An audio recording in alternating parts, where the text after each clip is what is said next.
Behind me are fragments of papyri from Lisht, Egypt, depicting Seth on Mount Sinai. Now, this might not necessarily ring too clearly to us who are only used to the narratives of Adam, Eve, and their son Seth from the Bible alone, but there are early Jewish traditional documents that come down to us, along with early Christian tradition, that depict a larger role for Seth, particularly when Adam is dying, being the very first man to die. Seth comes to his bedside in a text often called the story of Adam and Eve, or in some English translations, the conflict of Adam and Eve with Satan, found primarily in a Latin and Greek manuscript, although it's widespread in some circles.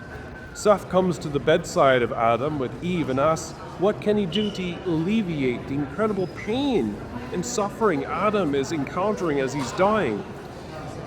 Seth decides to travel with Eve to the gates of paradise because the garden is still within reach, although they cannot enter the garden anymore. It's blocked by an angel. They can still get to the entrance, in hopes to receive oil from the tree of mercy, or maybe even oil from the tree of life, perhaps to soothe Adam's pain. A kind of last rites, or supreme unction, or anointing of the sick, if you were. Seth along the way is bitten by a serpent, but is not harmed, and the serpent recoils from Seth, who commands the beast to leave. He who is made in the image and likeness of Adonai, of the divine name. Of course, Adam does succumb. The oil is not handed over, although herbs are given in some versions, or aromatic materials, if my memory serves.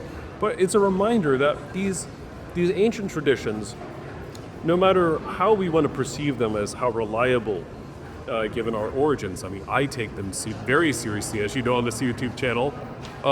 These reminders point really to the gift of something like the anointing of the sick we find in the pages of the New Testament, believed as a sacred rite by Lutherans like myself, and as even a sacrament by the Orthodox and by, of course, the Roman Catholic Church. And of course, one can imagine my understanding of the sacramentality of that sign as well. So, blessings, and I hope this meditation is a reminder of the richness of biblical tradition in the way it illuminates some of these biblical texts.